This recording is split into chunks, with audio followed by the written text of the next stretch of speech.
2025년 10월 16일 뱅크 오브 아메리카는 그들이 은시장에서 거의 보여주지 않았던 매우 이례적인 행동을 취했습니다. 그들은 향후 12개월은 가격 목표를 온스당 $65로 상향 조정했습니다. $35도 아니고 $40도 아닌 $65였습니다.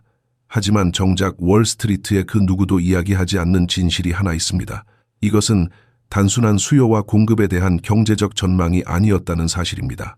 이것은 하나의 신호였습니다. 왜냐하면 정확히 2주 뒤인 11월 1일 중국 정부가 은을 히토리와 같은 국가 전략 통제 자원으로 지정하며 전면적인 수출 통제 조치를 단행했기 때문입니다. 이 타이밍을 잠시 생각해 보십시오. 뱅크 오브 아메리카는 미래를 예언한 것이 아닙니다. 그들은 체스판 위에서 상대방이 말을 움직이기 전에 이미 그 수를 읽고 있었던 것입니다. 그리고 만약 당신이 중국이 방금 어떤 일을 저질렀는지, 그리고 왜 거대 은행들이 조용히 포지션을 재구축하고 있는지 이해한다면 $65라는 가격은 그저 시작에 불과하다는 것을 깨닫게 될 것입니다. 지난 10년 동안 중국은 세계 은시장에 침묵하는 안전 밸브 역할을 해왔습니다. 런던 금속 거래소의 재고가 부족해지면 중국이 은을 실어 보냈습니다. 가격이 너무 빠르게 치솟으려 하면 중국은 시장에 물량을 쏟아내어 열기를 식혔습니다. 산업 수요가 광산 생산량을 초과하여 금속을 집어삼키는 와중에도 은 가격이 억눌려 있을 수 있었던 것은 바로 이 메커니즘 덕분이었습니다. 그런데 2025년 10월 한 달 동안 중국은 무려 660톤이 넘는 은을 수출했습니다. 이것은 기록상 단일 월 기준 최대 규모였습니다. 대부분의 서방 애널리스트들은 이 숫자를 보고 중국에 여전히 공급할 은이 넘쳐난다고 생각했습니다. 그들은 이것을 풍요의 신호로 해석했습니다. 하지만 바로 그곳에 아무도 예상하지 못한 치명적인 함정이 있었습니다. 그 기록적인 수출량은 풍요로움의 증거가 아니라 전략적인 고갈의 신호였습니다. 상하이 선물 거래소의 데이터를 분석해보면 우리는 소름 끼치는 진실과 마주하게 됩니다. 중국의 국내은 재고량은 2015년 이후 최저 수준으로 붕괴했습니다. 우리는 지금 단순히 재고가 조금 줄어든 수준을 이야기하는 것이 아닙니다. 중국의 비축량은 불과 2년도 채 안 되는 기간 동안 75%나 급감했습니다. 그들은 남는 잉여 물량을 수출한 것이 아니었습니다. 그들은 서방 시장의 안정을 유지한다는 명목 아래 자신들의 국가 비축량을 말 그대로 헐어서 청산하고 있었던 것입니다. 도대체 왜 그런 짓을 했을까요? 그 이유는 중국이 공급을 완전히 차단하기 전에 자신의 산업 기반을 공고히 할 시간이 필요했기 때문입니다. 그들의 태양광 패널 제조 시설, 전자제품 생산 라인, 그리고 녹색 에너지 인프라는 모두 막대한 양의 은 투입을 필요로 합니다. 그들은 지난 2년 동안 서방 시장으로 은을 수출하는 동시에 내부 공급망을 통해 국내 비축량을 필사적으로 확보해왔습니다. 10월에 선적된 660톤의 은, 그것은 마지막 덤핑이었습니다. 그것은 수도꼭지를 잠그기 직전에 흘려보낸 마지막 계약상의 의무였습니다. 11월 1일 새로운 수출 통제 규정이 발효되었습니다. 중국은 단순히 수출을 줄인 것이 아닙니다. 그들은 사실상 앞으로 생산되는 모든 은을 자국을 위해 독점하겠다고 선언한 것입니다. 그리고 이 상황을 정말로 흥미롭게 만드는 지점은 바로 여기에 있습니다. 서방 시장은 자신들에게 무엇이 닥쳐오고 있는지 전혀 모르고 있다는 사실입니다. 왜냐하면 우리는 이제 막 사망 선고를 받은 낡은 가정 아래에서 여전히 시장을 바라보고 있기 때문입니다. 대부분의 투자자들은 눈에 보이는 것만 믿습니다. 항구에서 떠나는 배들 가득 찬 컨테이너, 그리고 수출 통계에 찍힌 660톤이라는 숫자만을 봅니다. 그들은 이것을 보고 시장에 은이 넘쳐난다고 착각합니다. 이것은 마치 전쟁 직전에 적군이 철수하는 모습을 보고 평화가 찾아왔다고 믿는 것과 같습니다. 실상은 정반대입니다. 이것은 청야 전술입니다. 적에게 아무것도 남겨주지 않기 위해 자신의 곳간을 비우고 떠나는 전략적 이동입니다. 상하이 선물 거래소의 창고가 비어갈수록 런던과 뉴욕의 안도감은 커져만 갔습니다. 하지만 그 안도감은 시한폭탄의 초침소리였습니다. 2024년 초 1,200톤이 넘었던 상하이의 은 재고는 2025년 11월이 되자 약 300톤 수준으로 주저앉았습니다. 이것은 단순한 감소가 아닙니다. 이것은 국가적 차원의 자원 회수 작전이었습니다. 중국 내 재련소들은 이 660톤의 수출 물량을 맞추기 위해 24시간 내내 용광로를 돌렸습니다.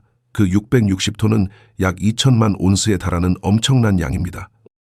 미국의 전체 은, 광산이 2달 넘게 꼬박 생산해야만 얻을 수 있는 양이 단 한 달 만에 중국 항구를 빠져나갔습니다. 중국의 재련업자들은 자국 내 거래소인 상하이 시장이 말라가고 있음에도 불구하고 서방의 주문을 채우기 위해 필사적이었습니다. 중국 내 산업 사용자들은 은을 구하기 위해 웃돈을 얹어주며 아우성을 쳤지만 재련된 은은 런던으로 향하는 배에 실렸습니다. 왜 중국 정부는 이런 모순적인 상황을 방치했을까요? 계약 위반은 즉각적인 법적 분쟁을 야기하고 그들이 준비가 완료되기도 전에 정책 변화를 미리 알리는 꼴이 되기 때문입니다. 그들은 11월 1일까지 철저하게 약속을 지켰습니다. 그리고 약속된 날짜가 되자마자 그들은 가차없이 밸브를 잠갔습니다. 이 660톤의 은은 어디로 갔을까요? 이 물량은 런던 금속거래소의 창고에 도착하자마자 순식간에 증발해버렸습니다. 9월부터 런던 시장에는 심각한 물리적 공급 부족 현상이 발생해 있었고 현물 프리미엄은 이미 현물 가격보다 15%에서 20%나 높게 형성되어 있었습니다. 중국이 보낸 마지막 선물은 시장에 여유를 주기 위한 것이 아니었습니다. 그것은 이미 발생한 화재를 진압하기 위한 긴급 소방수였습니다. 그 물량은 이미 기존의 공급망 속으로 흡수되어 사라졌습니다. 이는 2025년 12월부터 서방시장이 그동안 의존해왔던 압력 조절 밸브 없이 작동해야 한다는 것을 의미합니다. 태양광 패널 제조업체들은 온스당 30달러에서 40달러 수준의 은 가격을 가정하고 공장 증설 계획을 세웠습니다. 전자제품 회사들은 낮은 가격에 원자재를 조달할 수 있을 것이라는 전제하에 납품 계약을 체결했습니다. 방위산 업체들은 미사일 유도 시스템과 레이더 장비에 들어갈 은을 언제든지 구할 수 있다고 믿었습니다.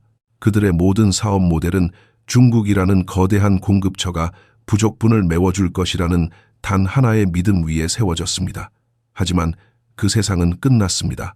10월의 660톤 수출은 서방 세계가 받은 마지막 퇴직금이었습니다. 이제 런던과 뉴욕의 금고는 스스로의 힘으로 버텨야 합니다.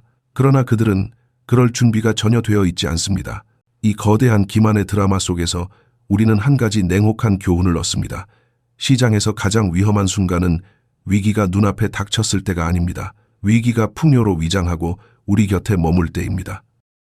중국의 10월 수출 데이터는 완벽한 알리바이였습니다.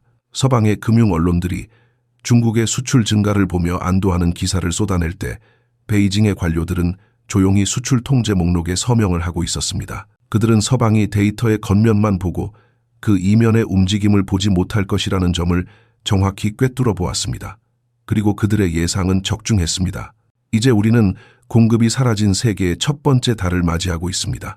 런던의 딜러들은 전화를 돌리며 물량을 찾고 있지만 수화기 너머에서는 재고가 없다는 대답만 돌아옵니다. 뉴욕의 트레이더들은 차트를 보며 가격이 너무 많이 올랐다고 말하지만 실물 시장에서는 그 가격에 은을 팔겠다는 사람이 아무도 없습니다. 이것이 바로 11월 1일 이후의 세상입니다. 가격표는 붙어 있지만 물건은 없는 세상. 이것이 바로 뱅크 오브 아메리카가 10월 16일에 보았던 미래입니다.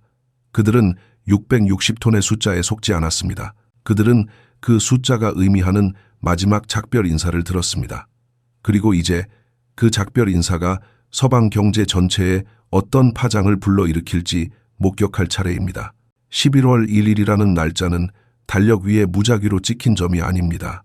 베이징의 중남해에서 워싱턴의 백악관까지 이어지는 보이지 않는 전선 위에서 그 날짜는 치밀하게 계산된 공격 개시일이었습니다. 우리는 이 날짜가 가지는 소름 끼치는 지정학적 의미를 해독해야 합니다.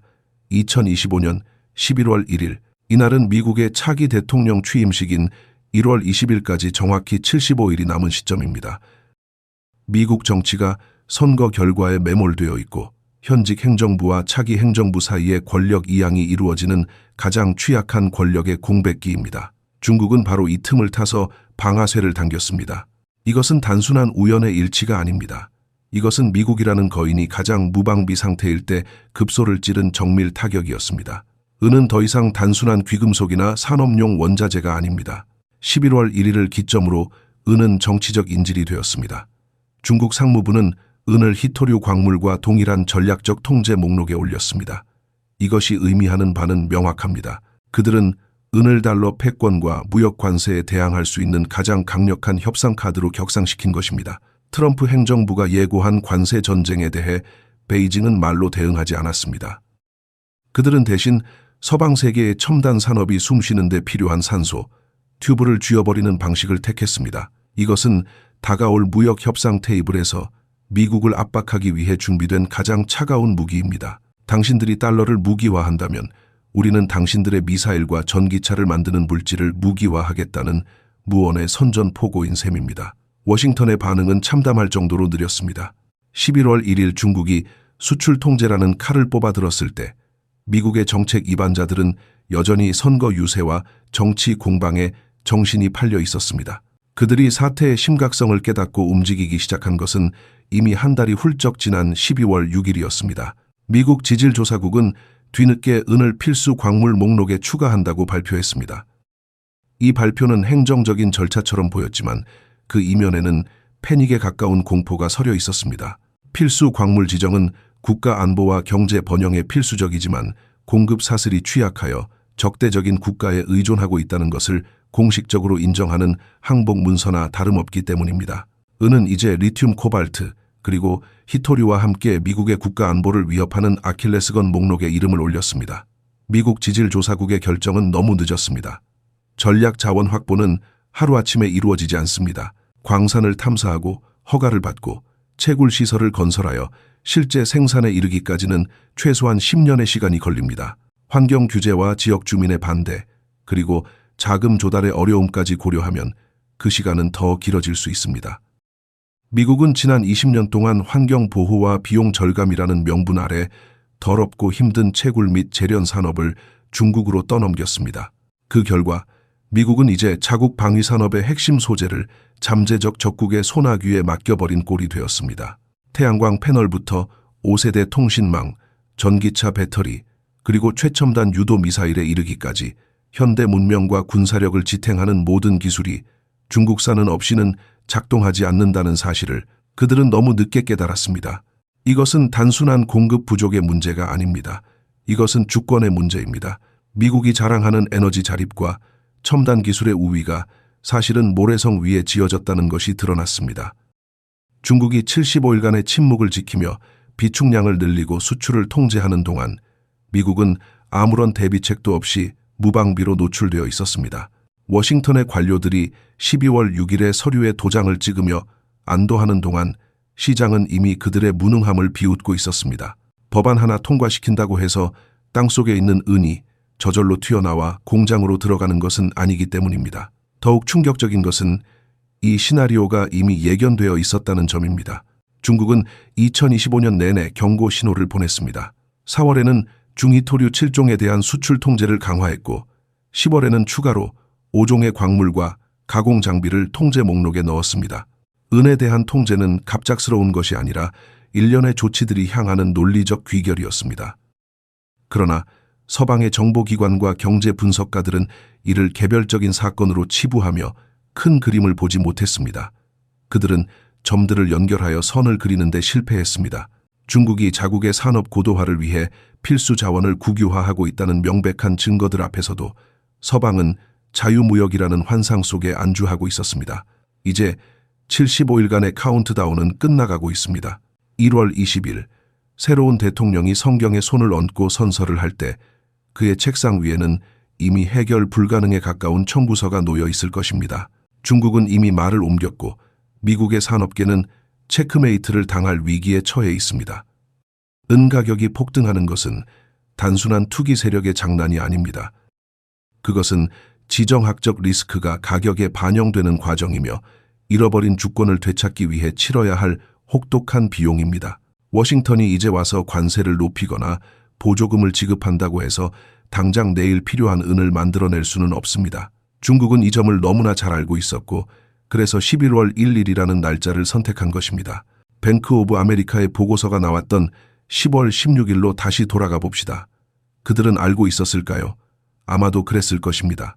거대 금융기관들은 워싱턴의 관료들보다 훨씬 더 민감한 정보망을 가지고 있습니다. 그들은 베이징의 기류가 심상치 않다는 것을 감지했고 다가올 폭풍 속에서 살아남기 위해 그리고 이익을 챙기기 위해 미리 우산을 펼쳤습니다. 그들이 $65를 외쳤을 때 그것은 투자 조언이 아니었습니다. 그것은 곧 닥쳐올 지정학적 대지진에 대한 경보였습니다. 하지만 대중들은 그 경보음을 듣지 못했습니다. 아니, 들으려 하지 않았습니다. 정치가 경제를 압도하고 자원이 무기가 되는 새로운 시대가 열렸음을 인정하기 싫었기 때문입니다. 이제 우리는 그 대가를 치러야 할 시간 앞에 서 있습니다. 워싱턴의 관료들이 서류 더미 속에서 길을 잃고 헤매는 동안 월스트리트의 고층 빌딩 꼭대기에서는 이미 다른 종류의 작전이 은밀하게 진행되고 있었습니다. 뱅크 오브 아메리카 골드만삭스, UBS, 그리고 BNP 파리바, 이 이름들을 기억하십시오. 수십 년 동안 이들은 은시장에서 가격 상승을 억제하는 저승사자 역할을 해왔습니다.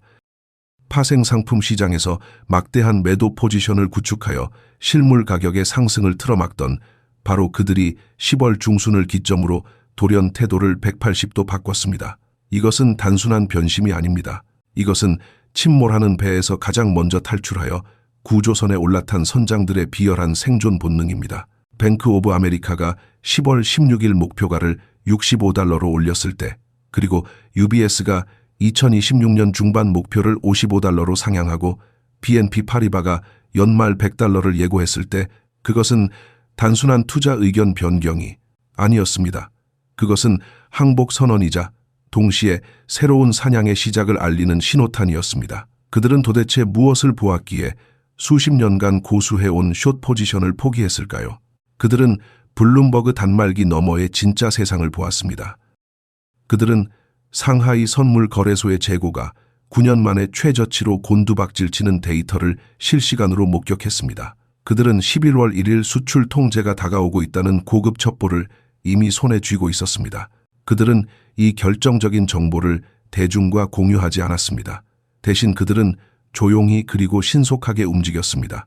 개미 투자자들이 차트를 보며 가격이 너무 올랐다고 머뭇거릴 때, 그리고 10월의 수출 데이터에 속아 공급이 충분하다고 착각할 때 이 금융 포식자들은 시장에 남은 마지막 싼 매물들을 싹쓸이하고 있었습니다. 그들은 알고 있었습니다. 가격을 억누르던 가장 강력한 무기인 중국의 무제한 공급 능력이 사라졌다는 것을 말입니다. 억누를 수 없다면 소유하라. 이것이 월스트리트가 새롭게 채택한 모토입니다. 그들은 자신들의 고객인 개인 투자자들에게 경고를 보내는 대신 자신들의 창고를 먼저 채우는 배신을 택했습니다. 이 거대한 배신의 드라마에 동참한 것은 월스트리트의 은행들뿐만이 아니었습니다. 국제 자금의 흐름을 추적해보면 더욱 놀라운 사실이 드러납니다. 사우디아라비아의 국부 펀드가 사상 처음으로 은 ETF인 SLVE의 지분을 매수하기 시작했습니다. 미국 증권거래위원회에 제출된 서류들은 거짓말을 하지 않습니다. 오일머니가 은으로 흘러들어가고 있는 것입니다. 더 나아가 러시아 중앙은행은 국가준비금 항목에 실물은을 공식적으로 추가했습니다. 인도의 중앙은행 역시 은 보유량을 늘렸습니다. 이것은 무엇을 의미합니까? 석유와 가스를 가진 자원 부국들이 이제는 은을 단순한 투자 자산이 아니라 국가의 부를 저장하는 전략적 자산으로 인식하기 시작했다는 뜻입니다. 전통적으로 금에만 집중하던 국부 펀드와 중앙은행들이 은을 매집하기 시작했다는 것은 게임의 규칙이 근본적으로 바뀌었음을 시사합니다. 그들은 다가올 화폐 가치의 하락과 산업 공급망의 붕괴를 대비하고 있습니다. 은행들이 30%에서 40%의 상승 여력을 이야기하며 $65를 부르짖는 것은 대중을 위한 친절한 조언이 아닙니다. 그것은 그들이 이미 포지션 구축을 끝냈으니 이제 개미들이 들어와서 가격을 더 올려달라는 유혹의 손짓일 뿐입니다. 뉴스가 대중에게 도달할 때쯤이면 스마트머니는 이미 바닥에서 매집을 끝내고 느긋하게 가격 상승을 즐기고 있을 것입니다. 우리는 지금 금융 역사상 가장 거대한 내부자 거래를 목격하고 있는지도 모릅니다. 단지 그것이 불법이 아니라 시장 분석이라는 이름으로 포장되어 있을 뿐입니다. 골드만삭스와 삭소, 은행이 9월과 10월에 런던 시장의 실물 인도 어려움을 강조하는 보고서를 냈을 때 그것은 분석이 아니라 그들이 겪고 있는 현실의 고백이었습니다. 그들은 런던 금고가 비어가고 있다는 것을 누구보다 먼저 알았고 중국이 더 이상 그 금고를 채워주지 않을 것이라는 사실에 전율했습니다. 그들이 선택한 길은 명확했습니다. 흐름을 거스르다 파산할 것인가 아니면 흐름에 올라타 막대한 수익을 올릴 것인가. 그들은 주저없이 후자를 택했습니다. 이제 시장에는 두 종류의 참가자만이 남았습니다. 10월에 뱅크 오브 아메리카의 신호를 알아차리고 움직인 기관 투자자들과 6개월 뒤 메인 뉴스에서 은 가격 폭등 소식을 듣고 뒤늦게 뛰어들 개인 투자자들입니다. 정보의 비대칭은 극대화되었고 부의 이전은 이미 시작되었습니다. 월스트리트의 배신은 잔혹하지만 그들의 탐욕은 언제나 정확한 나침반 역할을 합니다. 그들이 수십 년간의 숏 포지션을 청산하고 매수로 돌아섰다는 사실 하나만으로도 은의 미래가 어디로 향하고 있는지에 대한 답은 이미 나와 있는 셈입니다. 2026년 2분기에 오신 것을 환영합니다. 이곳은 금융 차트의 숫자가 현실 세계의 고통으로 치환되는 시점입니다. 월스트리트의 트레이더들이 화면 속의 숫자를 가지고 도박을 벌이는 동안 실물 경제의 현장에서는 피비린내 나는 생존 전쟁이 시작되었습니다. 애리조나의 사막 한가운데 건설 중이던 거대한 태양광 발전 단지는 멈춰섰습니다. 자금이 부족해서가 아닙니다. 땅이 없어서도 아닙니다. 태양광 패널의 효율을 결정짓는 핵심 소재인은 페이스트를 구할 수 없기 때문입니다. 수십억 달러가 투입된 국가적인 녹색 에너지 프로젝트가 고작 몇 그램의 금속 때문에 고철 덩어리로 전락할 위기에 처했습니다. 이것이 바로 공급망이 붕괴된 세상의 민낯입니다. 태양광 산업은 전 세계 은 수요의 20%를 집어삼키는 거대한 포식자입니다. 그들은 지난 수년간 은 가격이 온스당 25달러에서 30달러 사이에 머물 것이라는 안일한 가정하에 사업을 확장해왔습니다. 하지만 중국이라는 거대한 공급 밸브가 잠기자 그들이 믿었던 효율적인 공급망은 순식간에 목을 조르는 올가미로 변했습니다. 대체제는 없습니다. 현재의 기술 수준에서 은만큼 전기 전도성이 뛰어나면서도 경제성을 갖춘 금속은 존재하지 않습니다. 구리를 쓰면 효율이 떨어져 패널이 무용지물이 되고 금을 쓰면 비용을 감당할 수 없습니다. 태양광 패널 제조사들은 선택의 여지가 없습니다. 파산하거나 아니면 무슨 수를 써서라도 은을 구해오거나 둘 중 하나입니다. 이러한 절박함은 곧바로 시장의 붕괴로 이어졌습니다. 기업의 구매 담당자들은 더 이상 가격 협상을 하지 않습니다. 과거에는 얼마에 줄 수 있습니까? 라고 물었지만 이제는 재고가 있습니까? 라고 묻습니다. 그리고 있습니다 라는 대답을 듣는 순간 그들은 가격을 묻지도 않고 송금 버튼을 누릅니다. 이것은 정상적인 시장 가격 발견 기능이 마비된 상태, 즉 패닉 바잉입니다. 경쟁사가 은을 확보하지 못해 공장 가동을 멈추는 것을 보면서 기업들은 필요 이상의 물량을 사재기하기 시작했습니다. 1톤이 필요한 회사가 불안감에 5톤을 주문하고 이러한 가수요는 가격을 더욱 미친 듯이 밀어올리는 악순환의 고리를 형성했습니다. 위기는 민간 부문에만 국한되지 않습니다. 방위산업체들의 상황은 더욱 심각합니다. 레이시온이나 로키드 마틴 같은 거대 방산 기업들의 미사일 유도 시스템, 전투기의 전자장비, 그리고 위성통신 모듈에는 최고 등급의 정제된 은이 필수적입니다. 국가 안보와 직결된 이들 기업이 부품 수급난을 겪기 시작하면 문제는 경제를 넘어 정치적인 화약고가 됩니다. 펜타곤의 장군들은 그제야 자신들이 쏘아 올리는 미사일의 핵심 소재를 잠재적 적국인 중국의 자비심에 의존해왔다는 끔찍한 사실을 뼈저리게 깨닫게 됩니다. 하지만 후회는 공급을 만들어주지 못합니다. 오지 네트워크 인프라 구축도 전기차 배터리 생산도 모두 멈춤 신호를 받았습니다. 현대 문명을 지탱하는 모든 첨단 기술이 은이라는 단 하나의 병목 구간에 갇혀버린 것입니다. 우리가 2025년에 목격했던 서방의 저스트-인-타임 재고 관리 시스템은 효율성의 극치라고 칭송받았습니다. 창고 비용을 아끼기 위해 재고를 최소화하고 필요할 때마다 중국에서 물건을 가져다 썼습니다.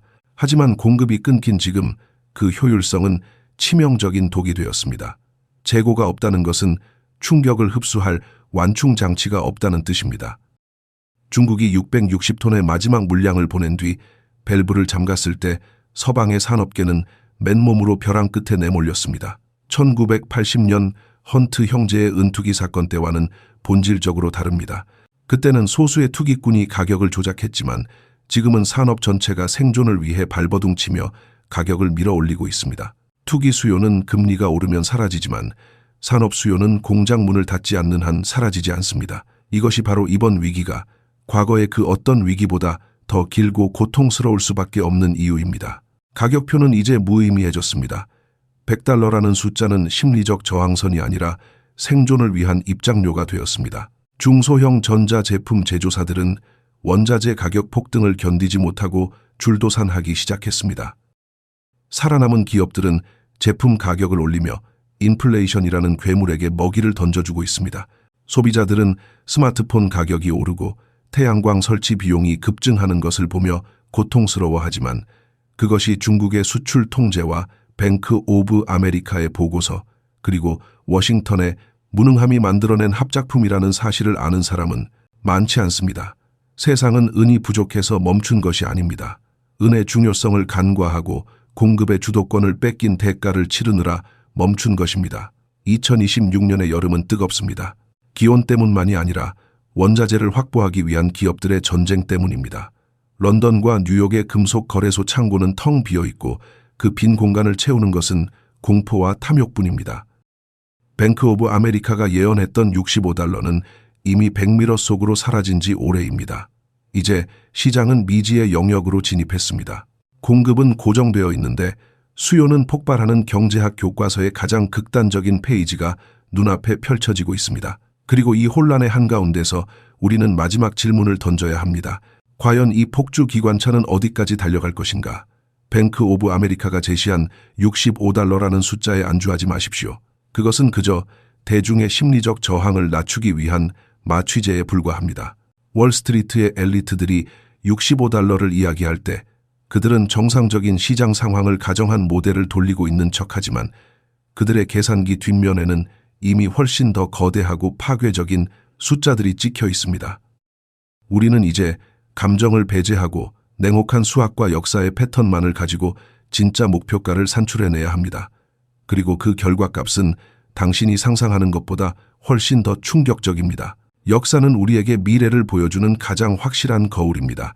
시계를 2008년 금융위기 직후로 돌려봅시다. 당시 연방준비제도는 양적 완화라는 이름으로 돈을 찍어냈고 실질 금리는 마이너스 영역으로 추락했습니다. 그 결과가 어땠습니까? 은 가격은 2008년 저점인 10달러 부근에서 2011년 48달러까지 수직 상승했습니다. 불과 3년 만에 380%라는 경이적인 수익률을 기록했습니다. 지금 우리가 처한 상황을 보십시오. 연준은 2025년 12월부터 매달 400억 달러 규모의 국채 매입을 재개한다고 선언했습니다. 인플레이션은 여전히 3% 위에서 고공행진하고 있습니다. 실질 금리는 다시 한번 깊은 마이너스에 빠졌습니다. 2011년의 조건이 완벽하게 재현된 것입니다. 여기에 단순한 산수를 적용해 봅시다. 현재의 은 가격이 약 60달러 수준에서 이 380%의 상승률을 그대로 대입한다면 우리는 어디에 도달하게 될까요? 계산기는 차갑게 228달러라는 숫자를 보여줍니다. 이것은 몽상가들의 희망사항이 아닙니다. 이것은 유동성이 폭발하고 화폐 가치가 쓰레기처럼 취급받을 때 실물 자산이 보여주었던 역사적인 퍼포먼스의 단순한 반복일 뿐입니다. 더군다나 2011년에는 중국의 수출 통제라는 공급 쇼크조차 없었습니다. 공급이 멀쩡했을 때도 380%가 올랐는데 공급이 차단된 지금 그 상승폭이 더 작을 것이라고 생각하는 것은 순진함을 넘어선 어리석음입니다. 또 다른 강력한 지표인 금과 은의 교환 비율을 살펴봅시다. 수천 년 동안 금과 은의 가격 비율은 평균적으로 60대 1 수준을 유지해왔습니다. 귀금속 강세장에서는 이 비율이 30대 1에서 40대 1까지 좁혀지기도 합니다. 현재 금 가격은 온스당 4,000달러를 넘어 2026년에는 5,000달러를 향해 가고 있습니다. 뱅크 오브 아메리카조차도 금값 5,000달러 시대를 예고했습니다. 만약 금이 5,000달러에 도달하고 금은 비율이 역사적 평균인 60대 1로만 회귀해도 은 가격은 83달러가 됩니다. 이것은 아무런 공급 충격 없이 그저 평균으로의 회귀만 가정했을 때의 가격입니다. 하지만 지금은 평시가 아닙니다. 시장이 패닉에 빠지고 실물 확보 경쟁이 벌어지면 비율은 급격하게 압축됩니다. 만약 비율이 2011년과 같은 30대 1 수준까지 좁혀진다면 5,000달러짜리 금을 30으로 나눈 값, 즉 은 가격은 166달러에 도달합니다. 여기에 중국발 공급 쇼크로 인한 프리미엄을 더해야 합니다. 시장에 물건이 없을 때 부르는 게 값이 되는 현상, 즉 스퀴즈 프리미엄이 붙으면 200달러에서 220달러라는 가격은 결코 불가능한 영역이 아닙니다. 1980년의 은 가격 50달러를 현재의 인플레이션 가치로 환산하면 이미 180달러에 육박합니다. 즉, 우리는 역사적 고점을 뚫으러 가는 것이 아니라 단지 화폐 가치가 떨어진 만큼의 제자리를 찾아가고 있는 것입니다. 65달러는 뱅크 오브 아메리카가 기관 투자자들에게 진입할 명분을 만들어주기 위해 제시한 안전한 바닥 가격일 뿐입니다. 그들은 대중이 65달러에 도달했을 때 이익을 실현하고 나가기를 바랄지도 모릅니다. 하지만 진짜 게임은 100달러를 돌파하는 순간부터 시작됩니다. 그때가 되면 태양광 패널 업체와 전기차 회사들이 생존을 위해 가격 불문하고 매수 주문을 넣을 것이기 때문입니다. 산업적 수요가 가격에 저항하지 못하고 굴복하는 순간 차트는 수직으로 솟구치게 됩니다. 이것을 금융 용어로 블로우 오프 톱이라고 부르지만 우리는 이것을 빚으로 쌓아 올린 가짜 경제의 참회록이라고 불러야 할 것입니다. 당신이 보고 있는 60달러대의 가격은 은이 저렴하다는 신호가 아닙니다. 그것은 달러가 아직은 휴지 조각이 아니라는 마지막 믿음이 반영된 가격입니다. 하지만 11월 1일 중국의 체크메이트와 함께 그 믿음에는 금이 갔습니다. 수학은 거짓말을 하지 않습니다. 마이너스 실질 금리와 공급 붕괴 그리고 화폐 발행의 증가는 필연적으로 실물 자산의 재평가로 이어집니다. 220달러라는 숫자가 터무니없어 보입니까? 비트코인이 1달러일 때 10만 달러를 이야기했던 사람들도 미치광이 취급을 받았습니다. 하지만 자산의 가격은 가치의 상승이 아니라 화폐의 타락을 반영한다는 진리를 깨달은 사람들은 침묵 속에 불을 거머쥐었습니다. 이제 주사위는 던져졌고 계산서는 발행되었습니다.